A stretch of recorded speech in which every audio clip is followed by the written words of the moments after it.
I've told this story only once before, and even then, I left out most of the details. People don't like to hear about things that don't fit neatly into the world they understand.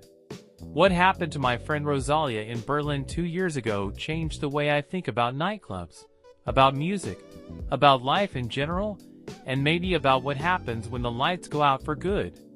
I met Rosalia through work. She was a photographer, Spanish-American, sharp-eyed, always chasing the kind of beauty that made other people uncomfortable. I was a freelance music writer then, covering European techno festivals for an online magazine. When I got invited to cover a private after-hours event at Berghain, the most notorious nightclub in Berlin, Rosalia was the first person I called. If you've never heard of Berghain, imagine a cathedral built for machines instead of God. The place used to be a power plant, and it still feels like one: concrete walls, steel staircases, and ceilings so high that the base seems to fall on you from the sky. Getting inside is a ritual. The bouncers are infamous. They judge you with a single look. But once you're in, it's like stepping into another dimension: darkness, fog, flashing lights, and the feeling that time just doesn't matter. That night was supposed to be special. It was mid-February, bitterly cold, snow swirling through the empty streets. Berghain had been closed for months due to renovations, and this was the first private reopening event, invite only, no cameras allowed, no press coverage. The promoter told me it was a purification night, whatever that meant. I remember thinking it sounded pretentious, but Rosalia loved that kind of weirdness. We got in around 1 a.m. The line outside was small, mostly industry people, DJs, and a few performance artists. Inside, the music was already pulsing, a deep industrial rhythm that seemed to vibrate through the concrete floor. The crowd moved like one organism, faces half hidden by shadows.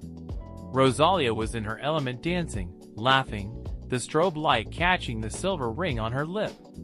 By 3 a.m., I was exhausted, sitting on one of the cold metal benches near the back wall, watching the crowd. Rosalia was gone. I thought she'd gone to get a drink or maybe to shoot some photos, though cameras were forbidden. She always found a way. That's when the power flickered. It wasn't a blackout, more like a heartbeat. The light stuttered, the bass dropped for a split second, and in that instant, I swear I saw something move across the upper balcony. A figure, tall, pale, almost translucent under the flashing lights. When the music kicked back in, the balcony was empty again. I laughed it off. Everyone was high, drunk, or both. Weird visuals happened. But then my phone buzzed. It was a message from Rosalia. "Come upstairs. I found something crazy. Don't tell anyone." There was no punctuation, no emoji, which was weird for her. Just that line. I climbed the narrow staircase toward the upper floor, the lab, as regulars call it. It's usually closed to the public, reserved for staff or special performers. The door at the top was half open. Cold air seeped through, carrying a faint metallic smell, like rust or old blood. We got in around 1 a.m. The line outside was small, mostly industry people, DJs, and a few performance artists. Inside, the music was already pulsing, a deep industrial rhythm that seemed to vibrate through the concrete floor. The crowd moved like one organism, faces half hidden by shadows. Rosalia was in her element, dancing, laughing, the strobe light catching the silver ring on her lip. By 3 a.m., I was exhausted, sitting on one of the cold metal benches near the back wall, watching the crowd. Rosalia was gone. I thought she'd gone to get a drink or maybe to shoot some photos, though cameras were forbidden. She always found a way. That's when the power flickered. It wasn't a blackout, more like a heartbeat. The light stuttered, the bass dropped for a split second, and in that instant, I swear I saw something move across the upper balcony.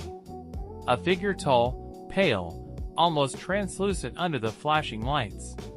When the music kicked back in, the balcony was empty again. I laughed it off. Everyone was high, drunk, or both. Weird visuals happened. But then my phone buzzed. It was a message from Rosalia. "Come upstairs. I found something crazy. Don't tell anyone." There was no punctuation, no emoji, which was weird for her. Just that line. I climbed the narrow staircase toward the upper floor of the lab, as regulars call it. It's usually closed to the public, reserved for staff or special performers. The door at the top was half open. Cold air seeped through, carrying a faint metallic smell, like rust or old blood. Inside, it was pitch black except for a single strobe light pulsing every few seconds. The room was empty, no DJ booth, no speakers, nothing but bare concrete and a huge mirror leaning against the far wall. I called out her name. "Rosalia?" No answer.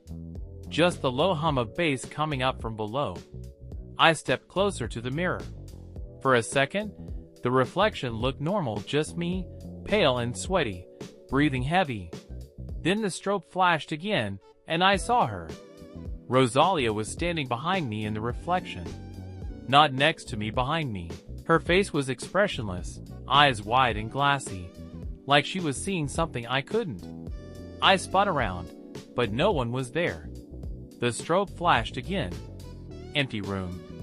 I backed toward the door, my heart hammering. When I looked one last time, the mirror wasn't reflecting me anymore. It showed the dance floor downstairs, the crowd moving, lights flashing, but there was something wrong with the timing. The reflection was about 3 seconds ahead of reality, like it was predicting what was about to happen. That's when someone grabbed my shoulder. I jumped. It was a security guard, massive guy, shaved head, wearing all black. He said something in German I didn't understand, then switched to English. "This floor is closed. You need to go down." I stammered something about my friend being up there, but he shook his head. "No one came up. Please." His tone wasn't angry, more like worried. When I got back downstairs, the crowd was thinner. The music had changed, slower, almost funereal. I scanned the faces, looking for Rosalia. Nothing. I texted her again. No reply. By 4:30 a.m., I went to the coat check. Her jacket was still there. Her bag, too. She hadn't left. I found the same security guard outside the smoking area, lighting a cigarette. I asked him if he'd seen her leave. He shook his head slowly. "I told you," he said quietly. "No one came up." He looked like he wanted to say more, but someone called him on the radio, and he walked away. That was the last time I saw him or Rosalia. The next day, I tried to piece together what happened. I texted her, called her, checked her social media. Nothing. Her last post was a black and white photo from inside the club, timestamped 2:57 a.m., just minutes before that power flicker. The caption was one word: awakening. I contacted the promoter, the one who invited me. He acted strange, said there must be some mistake. "We closed at 5. Everyone left. Nobody reported missing," he told me. But when I asked for the guest list, he went silent. Then he hung up. 2 days later, the police called. They'd found a purse by the river near Ostbahnhof station, Rosalia's ID, camera, SD card, and a single photo still stored in the camera. Everything else had been erased. The photo showed the upper floor of Berghain, the same room I'd seen her reflection in, but it was brighter, almost daylight. And there was someone standing in the middle of the room. A woman in a black dress, facing away from the camera. The metadata said the photo had been taken at 3:06 a.m., exactly 1 minute after her last text to me. The police never found Rosalia. The official report said she probably left the club unnoticed, fell into the river, and drowned. Case closed. But I've lived in Berlin long enough to know that the spree doesn't just swallow people in February without someone seeing. For months, I couldn't sleep. Every night, I'd hear that same bass line in my head, the one from that Purification Night.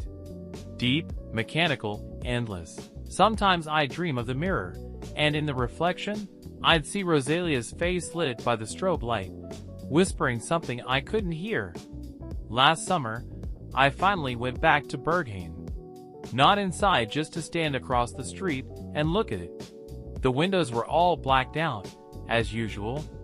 But as I stood there, smoking, I noticed something flicker in one of the top floor windows. A flash of white light, just once. Like a strobe. And then, faintly, through the night air, I heard it, the same bass line. The mirror that shouldn't exist. It took me months before I could even say her name out loud again. Rosalia. After she vanished, Berlin went on like nothing happened. Trains still screeched past Ostbahnhof. People still queued outside Berghain every weekend, wrapped in black scarves and mystery. But I couldn't shake the feeling that somewhere inside the building, something had kept her. By April, I'd stopped sleeping through the night. I'd wake up around 3 a.m. sweating, convinced that bass was pulsing under my floorboards.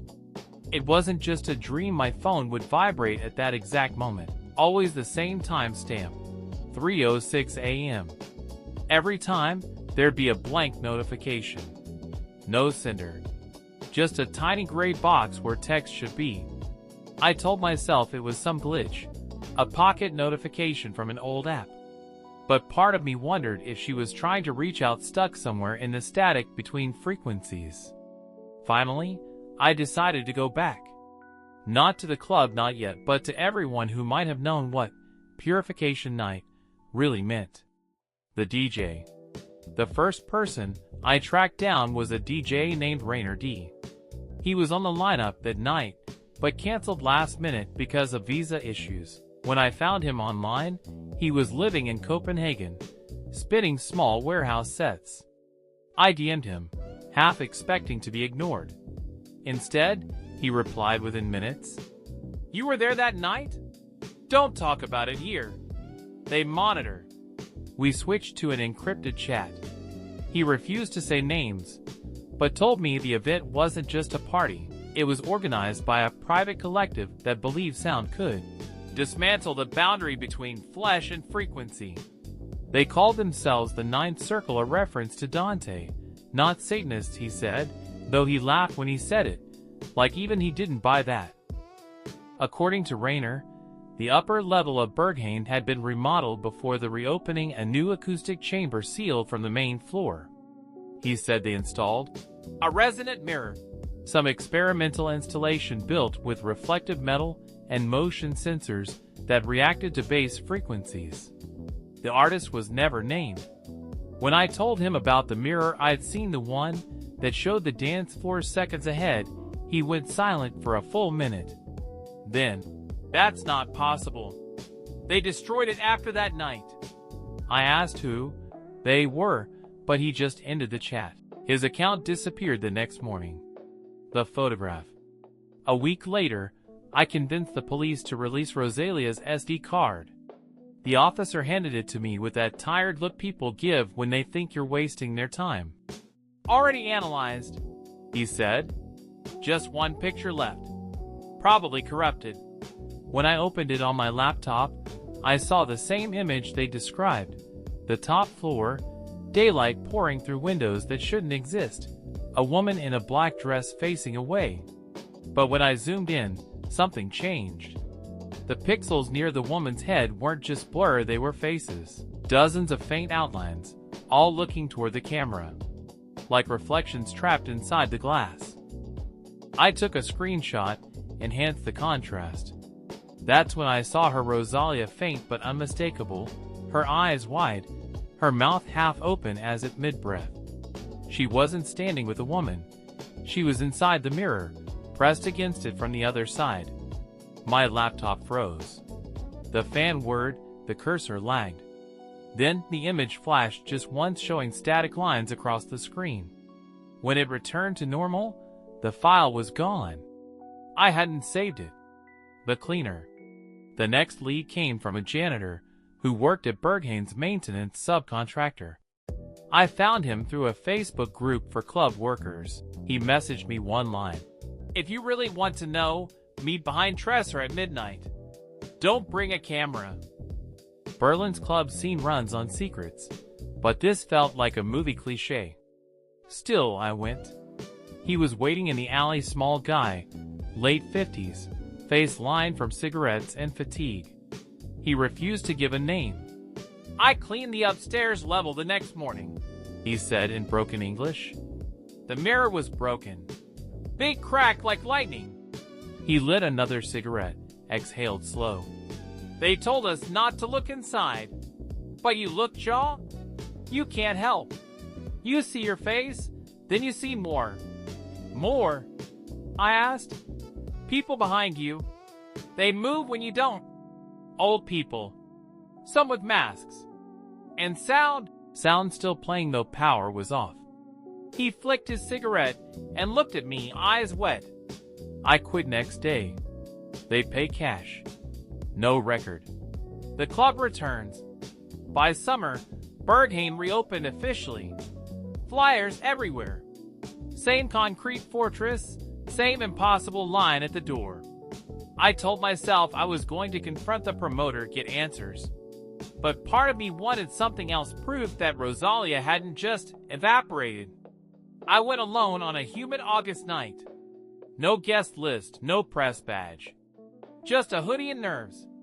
The bouncer stared at me for a long moment before nodding. Inside, the air hit me like a furnace.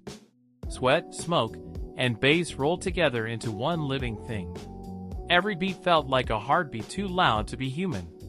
I moved through the crowd, dizzy, searching faces that looked half melted in the strobe light.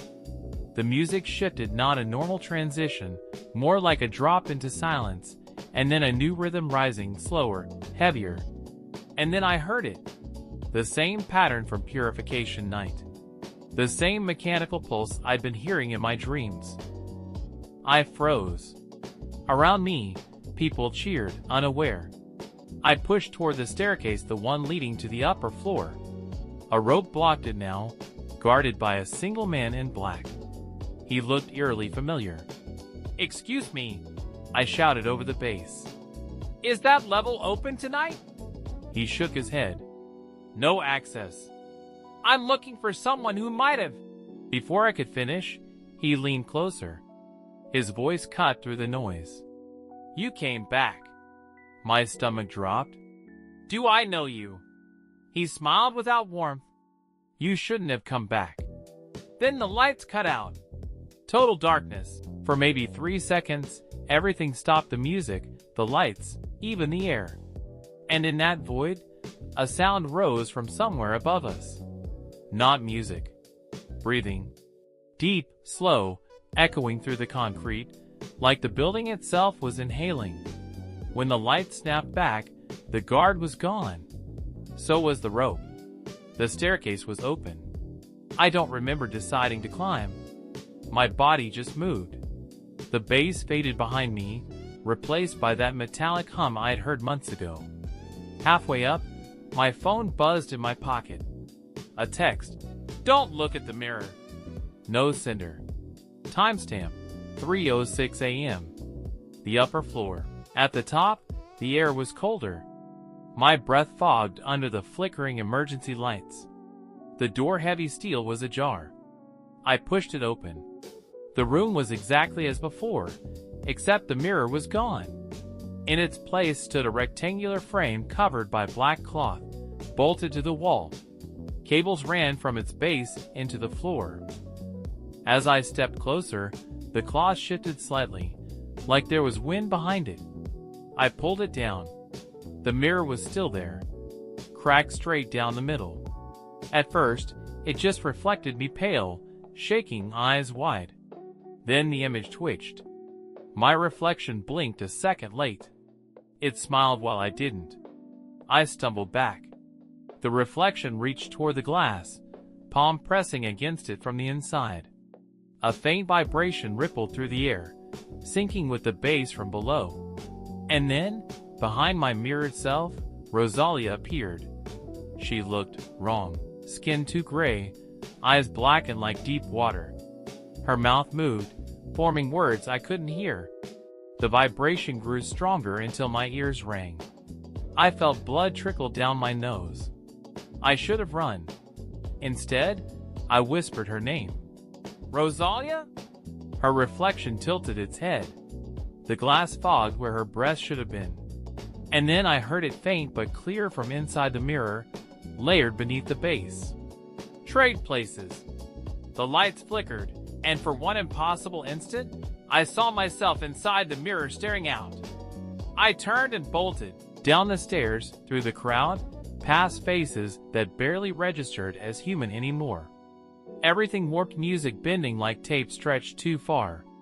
When I finally burst through the front doors, the night was silent. The line outside was gone. No one followed. I looked back once. The windows were dark. Aftermath. I woke the next morning on my couch with dirt on my shoes and bruises on my arms. My phone was on the table, screen cracked. The messages log was empty except one unsent draft in my notes app. She's still up there. For days, I felt watched. Every reflective surface a car window. A puddle caught my eye. Sometimes I'd catch a flash of her face. Not full, just the curve of her cheek, a strand of hair. I tried to contact the promoter again, but the company that had organized Purification Night didn't exist anymore. Domain expired, phone numbers dead. Then one morning, a package arrived with no return address. Inside, a single Polaroid. It showed the upper floor of Berghain, cracked mirror in frame.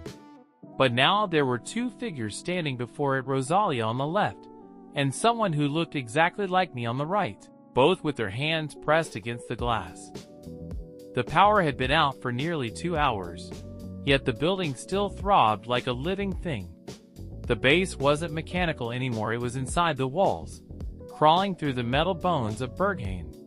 The crowd that had once filled the floor had dissolved into pockets of silence. People pressed against concrete pillars, whispering, filming, praying that the music would stop. I should have left. Every instinct screamed at me to run for the exit, but Rosalia was gone. The last place anyone saw her was near the mirror installation upstairs, a side gallery used for performance art. So I followed the only light I could see, a strobe that flickered somewhere beyond the staircase, like a heartbeat fighting to stay alive. Each step echoed against the metal, wet from condensation and spilled drinks. The air was so thick with humidity that my breath felt like smoke. I reached the upper landing, and the noise below faded into a distant, ocean-like drone. Ahead of me, the hallway was lined with mirrors, dozens of them, warped and fogged, reflecting my flashlight in broken pieces. My reflection kept lagging behind, a half second too slow. I called her name once. Rosalia? The sound vanished before it reached the end of the hall. Then I saw movement, a shape sliding between the mirrors, too fast to be a trick of the light. I stepped closer. The glass pulsed, as if something on the other side was breathing. When the strobe hit again, I saw her. Rosalia. Standing in the middle of the mirrored room, barefoot, her hair plastered to her face. Her dress was soaked, clinging to her like she'd just stepped out of the river. Rosalia? I shouted again, stepping through the doorway. She didn't look up. She just whispered something, one word, repeated over and over.